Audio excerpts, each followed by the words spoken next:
ನಮಸ್ಕಾರ, ರಿವ್ಯೂ ಚಾನಲ್ಗೆ ಸ್ವಾಗತ. ನಾನು ಸೌಖ್ಯ ಗಾಂವ್ಕರ್. ರಾಗಾಗೆ ಜೆನ್ಜಿ ಶಾಕ್. ಯಾವ ಜೆನ್ಜಿ ಅಂದರೆ ಈ ಹೊಸ ಯುವ ಜನತೆಯನ್ನು, 20-25 ವರ್ಷಗಳ ಒಳಗಿನ ಯುವ ಜನತೆಯನ್ನು ಬಡಿದೆಬ್ಬಿಸೋ ರೀತಿಯಲ್ಲಿ ಮಾತಾಡ್ತಿದ್ದಾರಲ್ವ. ನೇಪಾಳದಂತೆ ಇಲ್ಲೂ ಸಿಡಿದೇಳಿ ಅಂತ ದಂಗೆ ಎಬ್ಸೋಕೆ ನೋಡ್ತಿದ್ದಾರಾ ಅಂತ BJP ತರಾಟೆಗೆ ತಗೊಂಡು ಆಕ್ರೋಶ ಕೆಂಡ ಕಾರ್ತಿದೆಯಲ್ವ. ನೀವು ದೇಶದಲ್ಲಿ ಏನು ಮಾಡೋಕೆ ಹೊರಟಿದ್ದೀರಾ ಅಂತ. ಈ ಪ್ರಜಾಪ್ರಭುತ್ವ ರಕ್ಷಣೆಗೆ, ವೋಟ್ ಚೋರಿ ನಿಲ್ಲಿಸೋದಕ್ಕೆ ಜೆನ್ಜಿ ಸಿಡ್ದು ಹೇಳ್ತಾರೆ, ನಾನು ಅವ್ರ ಜೊತೆ ನಿಲ್ತೀನಿ ಅಂತೆಲ್ಲ ಹೇಳಿದ್ರಲ್ವ. ಆದರೆ ರಾಹುಲ್ ಗಾಂಧಿಯವ್ರಿಗೆ ಜೆನ್ಜಿ ಶಾಕ್ ಕೊಟ್ಟಿದೆ. ಈಗ ಏನು ವಿಷಯ ಹಾಗಾದರೆ? ಕೈಕೂಟದವರು ಮತ್ತು ಕಾಂಗ್ರೆಸ್ನ ಪ್ರಮುಖರು ಯಾವ ರೀತಿ ಈಗ BJP ಅವ್ರು ಬಿಟ್ಟು ಹಾಕಿ ಒಳಗಿನವರು ರಾಹುಲ್ ಗಾಂಧಿಯವ್ರಿಗೆ ಹೆಂಗೆ ಶಾಕ್ ಕೊಟ್ಟಿದ್ದಾರೆ. ವೆರಿ ಇಂಟ್ರೆಸ್ಟಿಂಗ್ ಬೆಳವಣಿಗೆ ಬಗ್ಗೆ ಡೀಟೇಲ್ಸ್ ಇರ್ತಾ ಹೋಗ್ತೀವಿ. ಮಿಸ್ ಮಾಡಿದೆ ನಮ್ಮ ಚಾನಲ್ನ ಸಬ್ಸ್ಕ್ರೈಬ್ ಮಾಡಿ, ನಿಮ್ಮ ಅಭಿಪ್ರಾಯ ಕಮೆಂಟ್ ಮಾಡಿ ತಿಳಿಸಿ. ಎಸ್ ವೀಕ್ಷಕರೇ, ರಾಹುಲ್ ಗಾಂಧಿಯವರು ಈ ರೀತಿ ಮಾತಾಡ್ತಿದ್ದಾರಲ್ವ, ಇಲ್ಲೂ ಆಗಬೇಕು ಅನ್ನೋ ಅರ್ಥದಲ್ಲಿ.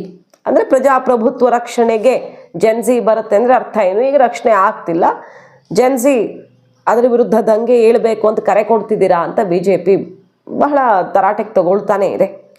ಆದರೆ ರಾಹುಲ್ ಗಾಂಧಿಯವರು ಅಸಲಿಗೆ ಈ ದೇಶದಲ್ಲಿ ಆಲ್ರೆಡಿ ಭ್ರಷ್ಟಾಚಾರದ ವಿರುದ್ಧ, ವಂಶಾಡಳಿತದ ವಿರುದ್ಧ ದಂಗೆ ಆದಮೇಲೆ ಮೋದಿ ಬಂದಿದ್ದು ಅನ್ನೋದು ಮರ್ತು ಬಿಟ್ರಾ ಅಂತ BJP ಆನ್ಸರು. ಆವಾಗ UP ಅವಧಿಯಲ್ಲಿ ಆದಂಥ ಭ್ರಷ್ಟಾಚಾರ, ಹಗರಣಗಳು, ಆ ಗೇಟು ಈ ಗೇಟು ಅಷ್ಟು ಸಾಲದು ಅಂತ ಅದೆಲ್ಲದರ ಲಾಭ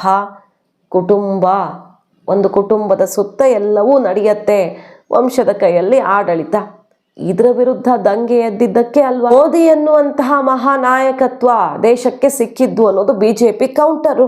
ಪಾಪ ಅದನ್ನು ಮರೆತು ಮತ್ತೆ ಈಗ ದಂಗೆ ಆಗಬೇಕು, ದೇಶದಲ್ಲಿ ಎಲ್ಲ ಸರಿ ಆಗಬೇಕು ಅಂತಿದ್ದಾರಲ್ಲ. ಆಲ್ರೆಡಿ ಆಗಿದೆ, ಗುಡಿಸಿ ಕ್ಲೀನ್ ಆಗಿದೆ ಅಂತ BJP ಅಲ್ವಾ ಕೌಂಟರ್ ಮಾಡ್ತಿರೋದು. ಈ ಹೊತ್ತಲ್ಲಿ ನೋಡಿ, ಈಗ BJP ಅವರೆಲ್ಲ ಆಡ್ಕೊಳ್ತಿದ್ದಾರೆ ಮನೀಶ್ ತಿವಾರಿ ಅವರ ಪೋಸ್ಟನ್ನು ಶೇರ್ ಮಾಡಿ. ಮನೀಶ್ ತಿವಾರಿ ಅವರು ತಮ್ಮ ಪಕ್ಷದಲ್ಲಿರುವಂಥ ಕೆಲವು ತಪ್ಪು ಒಪ್ಪುಗಳನ್ನು ಆಗಾಗ ಪ್ರಶ್ನೆ ಮಾಡ್ತಾ ಇರ್ತಾರೆ. ಹಾಗಾಗಿ ಅವರು ಸದ್ದಲ್ಲಿರ್ತಾರೆ. ಕಾಂಗ್ರೆಸ್ ಬಿಡ್ತಾರಾ ಅಥವಾ ಬೇಜಾರ ಅನ್ನೋದ್ರ ಬಗ್ಗೆಲ್ಲ ಅವರು ಸುತ್ತ ಚರ್ಚೆಗಳು ಆಗ್ತಾ ಇರ್ತವೆ. ಈ ಸಲ ನೋಡಿ, ಮನೀಶ್ ತಿವಾರಿ ಅವರು ಒಂದು ಟ್ವೀಟ್ ಮಾಡಿದರು.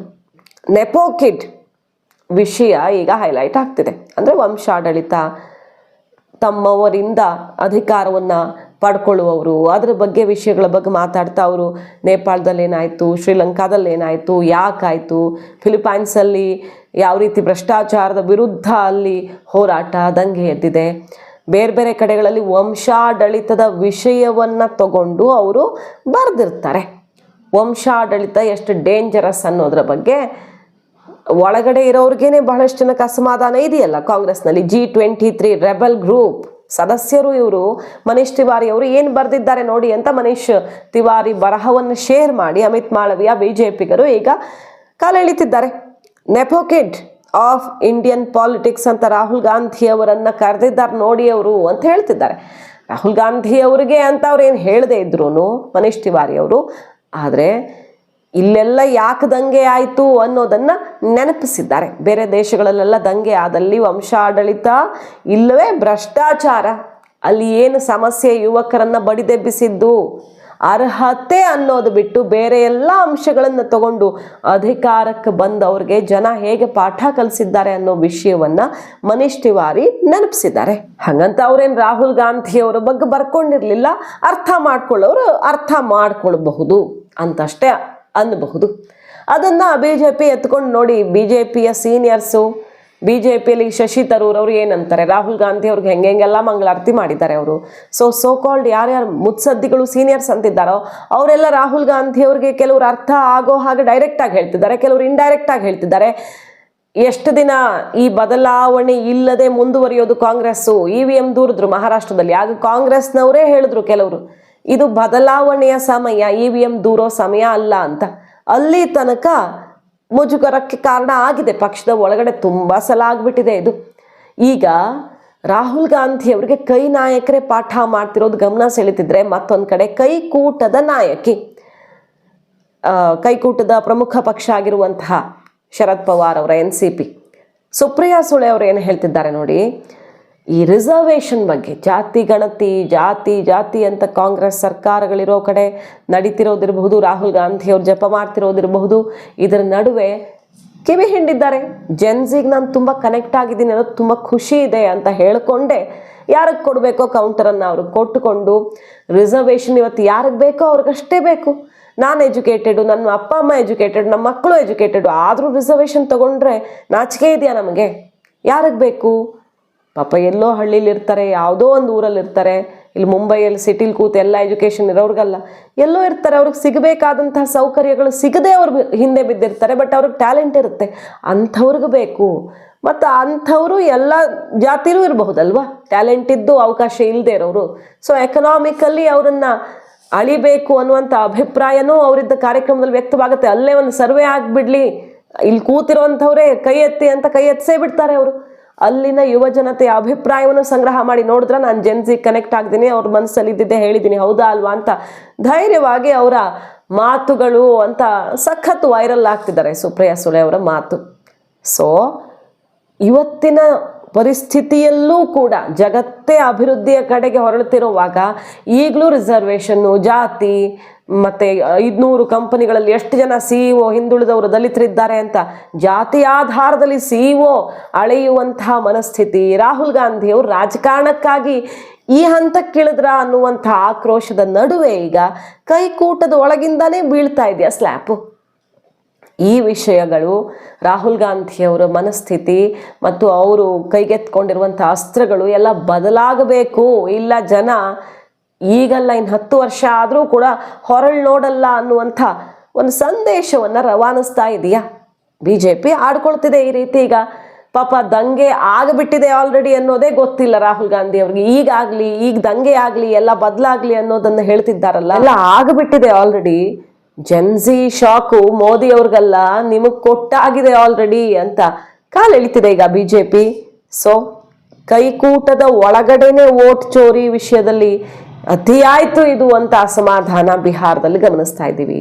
ಸೊ ರಾಹುಲ್ ಗಾಂಧಿಯವರು ಮೋದಿಯವ್ರಿಗೆ ಹಂತದಲ್ಲೂ ಗಿಫ್ಟ್ ಕೊಡ್ತಿದ್ದಾರ. ಆರಂಭದಿಂದ BJP ಹೇಳೋದೆ ನಮಗೆ ಇವರೇ ಸ್ಟಾರ್ ಪ್ರಚಾರಕರು, ಇವ್ರು ಇರಬೇಕು ಅಂತ. ಅದು ತಮಾಷೆಗೆ ಅನ್ಸಿದ್ರು ಕೂಡ BJP ಬಹಳ ಸೀರಿಯಸ್ ಆಗಿ ರಾಹುಲ್ ಗಾಂಧಿ ಅವ್ರನ್ನ ಸ್ಟಾರ್ ಪ್ರಚಾರಕ ಮಾಡ್ಕೊಂಡಿದ್ಯಾ ಅನ್ನೋ ಮಟ್ಟಿಗೆ ಗಮನ ಸೆಳೆತಿರುವ ಬೆಳವಣಿಗೆಗಳಿವೆಲ್ಲ. ಇದ್ರ ನಡುವೆ ಬಿಹಾರದಲ್ಲಿ ಬೇರೆ ರಾಹುಲ್ ಗಾಂಧಿ ಬಂದು ಏನ್ ಮಾಡ್ತಿದ್ದಾರೆ ಇಲ್ಲಿ ಅನ್ನೋದನ್ನ ಜನನೇ ಅರ್ಥ ಮಾಡ್ಕೊಳಕ್ ಆಗ್ತಿಲ್ಲ. ಇನ್ನು ಮತಚೋರಿಯ ಮೂಲಕ ಎಲೆಕ್ಷನ್ ಅಲ್ಲಿ ಇದು ಎಷ್ಟು ಕಾಸ್ಟ್ಲಿ ಆಗುತ್ತೋ ನಾವೇ ತಪ್ಪು ಮಾಡ್ಬಿಟ್ವಿ ಅನ್ನೋ ತನಕ RJD ಅವರು ಮೈತ್ರಿಯ ಬಗ್ಗೆ ಕೊರಗುವ ಪರಿಸ್ಥಿತಿಯಲ್ಲಿದ್ದಾರೆ. ಮತ್ತು ಸೀಟ್ ಶೇರ್ ವಿಚಾರದಲ್ಲಿ ಸಿಕ್ಕಾಪಟ್ಟೆ ತೊಂದರೆ ಆಗಿದ್ದು ರಾಹುಲ್ ಗಾಂಧಿ ಅವ್ರಿಗೆ ಯಾಕೋ ಕನ್ಕ್ಲೂಷನ್ಗೆ ತಗೊಂಡು ಹೋಗಕ್ಕೆ ಆಗ್ತಿದ್ದಂಗೆ ಕಾಣಿಸ್ತಿಲ್ಲ. ಈಗ ಬಿಹಾರದ ಪಾಟ್ನಾದಲ್ಲೇ ಕಾರ್ಯಕಾರಿಣಿ ಬೇರೆ ಆಗ್ತಾ ಇದೆ. ಸೋನಿಯಾ ಗಾಂಧಿ ಅವರು ನಾಳೆ ಅಖಾಡಕ್ಕೆ ಇಳಿತಿದ್ದಾರೆ. ಅಲ್ಲೇ ಸೋನಿಯಾ ಗಾಂಧಿ ಅವ್ರ ಮೂಲಕವೇ ಹೇಗಾದರೂ ವೋಟ್ ಶೇರ್ ಫೈನಲ್ ಅಂದರೆ ಸೀಟ್ ಶೇರ್ ಫೈನಲ್ ಮಾಡ್ಕೊಳ್ಳೋಣ ಅನ್ನೋವಂಥ ಪ್ರಯತ್ನ ಈಗ RJD ಮಾಡ್ತಾ ಇದೆ. ಮಹಾಗಠಬಂಧನ್ನು ಈಗ NDI ಕೂಟ ಆದಾಗಲೂ 24ರ ಎಲೆಕ್ಷನಲ್ಲೂ ಕೂಡ ಇದೇ ಸಮಸ್ಯೆ. ಸೋನಿಯಾ ಗಾಂಧಿಯವರೇ ಮಧ್ಯಪ್ರವೇಶ ಮಾಡಬೇಕಾಯಿತು. ರಾಹುಲ್ ಗಾಂಧಿ ಅಂತ ಬಂದಾಗ ಎಲ್ಲ ಪಕ್ಷಗಳು ಮುರಿತಿದ್ವು. ಈ ರೀತಿ ಪರಿಸ್ಥಿತಿಯಲ್ಲಿ ರಾಹುಲ್ ಗಾಂಧಿಯವರನ್ನು ಪಕ್ಷದವರು ಮತ್ತು ಕೂಟದವರೇ ಒಪ್ಪಿಕೊಳ್ಳದ ಮೇಲೆ ಬೇರೆಯವರು ಅಕ್ಸೆಪ್ಟ್ ಮಾಡೋದು ಅಷ್ಟು ಸುಲಭನಾ ಅಂತ ಅಸ್ತ್ರ ಸಿಕ್ಕಿದೆ ಈಗ BJPಗೆ. ಇನ್ನು ಮೋದಿ ನೋಡಿ GST ಮೊನ್ನೆ ಎಲ್ಲ ಅನೌನ್ಸ್ ಮಾಡಿದ್ರಲ್ಲ, ಅದಾಗ್ತಿದ್ದ ಹಾಗೆ ಗಬ್ಬರ್ ಸಿಂಗ್ ಟ್ಯಾಕ್ಸ್ ಅಂತ ಖರ್ಗೆ ಅವರೆಲ್ಲ ಮುಗಿಬಿದ್ರು. ಕಳೆದ 25ರವರೆಗೆ 2017-18ರಿಂದ 25ರವರೆಗೆ ಯಾವ ರೀತಿ ಎಕ್ಸ್ಟ್ರಾ ಟ್ಯಾಕ್ಸ್ ವಸೂಲಿ ಮಾಡಿದ್ದಾರೆ ನೋಡಿ, 1000 ಕೋಟಿ 55,000 ಕೋಟಿ ಅಂತ ಲಿಸ್ಟ್ ಎಲ್ಲ ಇಟ್ಟು. ನಮ್ಮ ಕಾಲದಲ್ಲಿ ಕಡಿಮೆ ಇತ್ತು ಟ್ಯಾಕ್ಸು, ಇವರು ಬಂದು ಸಿಂಪ್ಲಿಫೈ ಮಾಡಲಿಲ್ಲ, ಸ್ಲ್ಯಾಬ್ಸು ಮತ್ತೊಂದು ಅಂತ ಕಾಂಪ್ಲಿಕೇಟೆಡ್ ಮಾಡಿ ಜಾಸ್ತಿ ಹೊರೆ ಹಾಕಿದ್ದಾರೆ ಅಂತೆಲ್ಲ ಶೇರ್ ಮಾಡಿ ಅಟ್ಯಾಕ್ ಮಾಡಿದ್ರು. ಅದಕ್ಕೆ ಮೋದಿ ಕೊಟ್ಟಿರೋ ಆನ್ಸರ್ ನೋಡಿ ಹೇಗಿದೆ. ಒಂದು ಹಳೆ ಪೇಪರ್ ಕಟ್ಟಿಂಗ್ ಶೇರ್ ಮಾಡ್ತಾರೆ ಅವರು, ಫ್ರೆಂಚ್ ರಿಪೋರ್ಟನ್ನು. ಫ್ರಾನ್ಸ್ ಕಂಪನಿಯೊಂದು ಏನು ಹೇಳಿತ್ತು ಮುಂಚೆ ಅಂತ, ಅವ್ರಿಗೆ ಬೆಂಗಳೂರಿಂದ ಯುರೋಪಿಗೆ ಶಿಫ್ಟ್ ಮಾಡಿ ಯುರೋಪಿಂದ ಹೈದರಾಬಾದ್ಗೆ ಶಿಫ್ಟ್ ಮಾಡ್ಕೊಳ್ಳೋದು ಈಸಿ ಇತ್ತಂತೆ. ಅಂದರೆ ಯಾವ ರೀತಿ ಇಂಟರ್ನಲ್ ಟ್ಯಾಕ್ಸ್ ಇತ್ತು ಇಲ್ಲಿ ರಾಜ್ಯಗಳಲ್ಲಿ, ಏನೇನು ಸಮಸ್ಯೆ ಬೇರೆ ಸ್ವರೂಪದಲ್ಲಿ ಟ್ಯಾಕ್ಸ್ ಇದ್ದಾಗ GSTಗೂ ಮುನ್ನ ಎಷ್ಟು ಕಷ್ಟ ಇತ್ತು ಎಲ್ಲ ಟ್ಯಾಕ್ಸ್ ಕಾರಣದಿಂದಾಗಿ ಟ್ರಾನ್ಸ್ಪೋರ್ಟ್ ಮಾಡ್ಕೊಳ್ಳೋದು. ಆ ಕಾರಣಕ್ಕೆ ಇಲ್ಲಿ ಬಂದು ಕಂಪನಿಗಳು ಏನಾದರೂ ಒಂದು ಕೆಲಸ ಮಾಡಬೇಕು, ಇನ್ವೆಸ್ಟ್ ಮಾಡಬೇಕು, ಪರಿಸ್ಥಿತಿ ಪೂರಕವಾಗೇ ಇರಲಿಲ್ಲ ವಾತಾವರಣ ಅನ್ನೋದನ್ನು ರಿಪೋರ್ಟ್ ಮಾಡಿದ್ದು. ಬೆಂಗಳೂರಿನ ಯುರೋಪಿಗೆ, ಯುರೋಪಿಂದ ಹೈದರಾಬಾದಿಗೆ ತರಬೇಕಿತ್ತು, ಅದೇ ನಮಗೆ ಚೀಪು, ಇಲ್ಲಿಂದ ಡೈರೆಕ್ಟ್ ಶಿಫ್ಟ್ ಮಾಡ್ಕೊಳ್ಳೋ ಬದಲು ಅನ್ನುವಂಥ ಒಂದು ರಿಪೋರ್ಟ್ ಅದು. ಅದನ್ನು ಕೋಟ್ ಮಾಡಿ ನೋಡಿ, ಇದನ್ನು ನೋಡಿ ಅರ್ಥ ಮಾಡ್ಕೊಳ್ಳಿ. ನಿಮಗೆ ಮುಂಚೆ ಟ್ಯಾಕ್ಸು ಯಾವ ರೀತಿ, ಆ ಟ್ಯಾಕ್ಸು ಈ ಟ್ಯಾಕ್ಸು ಬೇರೆ ಬೇರೆ ಸ್ವರೂಪದಲ್ಲಿತ್ತು, ಅದನ್ನು ಒಂದೇ ಕಡೆಯಲ್ಲಿ ತಂದ ಮೇಲೆ GST ಅಂತ ಮಾಡಿದ ಮೇಲೆ ಏನು ಪರಿಹಾರ ಆಯಿತು ಅನ್ನೋದನ್ನು ವಿವರಿಸಿ ಕೌಂಟರ್ ಕೊಟ್ಟಿದ್ದಾರೆ. ಆ ರಿಪೋರ್ಟ್ ಸಮೇತ ಕೌಂಟರ್ ಕೊಟ್ಟಿದ್ದಾರೆ. ಈ GST ನ್ಯೂ ಜನರೇಷನ್ ರಿಫಾರ್ಮ್ಗಂತೂ ಸಿಕ್ಕಾಪಟ್ಟೆ ಒಳ್ಳೆ ಮೆಚ್ಚುಗೆ. ಜಾಗತಿಕವಾಗಿ ಎಲ್ಲ ಏಜೆನ್ಸಿಗಳು, ರೇಟಿಂಗ್ ಏಜೆನ್ಸಿಗಳು ಪ್ರತಿಯೊಬ್ಬರು ಕೂಡ ಈ GST ರಿಫಾರ್ಮ್ ಭಾರತದ ಭವಿಷ್ಯ ಬದಲಿಸುತ್ತೆ ಅಂತಲೇ ಆರ್ಥಿಕ ತಜ್ಞರುಗಳು ಹೇಳ್ತಿರುವಾಗ ಕಾಂಗ್ರೆಸ್ ಎಲ್ಲವನ್ನೂ ವಿರೋಧಿಸೋದಕ್ಕೆ ಹೋಗಿ ಕೈ ಸುಟ್ಕೊಳ್ಳಂಗಾಗ್ತಾ ಇದೆಯಾ? ಅಸಲಿಗೆ ವಿರೋಧಿಸಬೇಕಾಗಿರೋ ವಿಚಾರ ಬಿಟ್ಟು ಬೇರೆ ಏನೋ ಎತ್ಕೊಂಡು ವಿರೋಧ ಮಾಡದಂತಹ ವಿಷಯಗಳನ್ನು ವಿರೋಧಿಸೋದಕ್ಕೆ ಹೋಗಿ ಎಡವಟ್ಟು ಮಾಡ್ಕೊಳ್ತಿದ್ದಾರೆ. ಬಿಹಾರದಲ್ಲಿ ಅನ್ಎಂಪ್ಲಾಯ್ಮೆಂಟು, ನಿತೀಶ್ ಕುಮಾರ್ ಅವ್ರಿಗೆ ಆಡಳಿತ ವಿರೋಧಿ ಅಲೆ, ಅಂತಹ ವಿಷಯಗಳನ್ನು ಬಿಟ್ಟು ಓಟ್ ಚೋರಿ ಹಿಡ್ಕೊಂಡಿರೋದು ಮತ್ತು ದೇಶವ್ಯಾಪಿ ಈ ರೀತಿಯ ಕೆಲವು ಧೋರಣೆಗಳು ಕೈಗೆ ಕಾಸ್ಟ್ಲಿ ಆಗ್ತಾ ಇದ್ದಾವ. BJP ಅಂತೂ ಒಳ್ಳೆ ಮಜಾ ತಗೊಳ್ತಿದೆ ಈ ಬೆಳವಣಿಗೆಗಳಲ್ಲಿ. ಮಾಹಿತಿ ಇಷ್ಟ ಆಗಿದ್ರೆ ಮಿಸ್ ಮಾಡದೆ ನಮ್ಮ ಚಾನಲ್ನ ಸಬ್ಸ್ಕ್ರೈಬ್ ಮಾಡಿ, ನಿಮ್ಮ ಅಭಿಪ್ರಾಯ ಕಮೆಂಟ್ ಮಾಡಿ ತಿಳಿಸಿ. Thank you.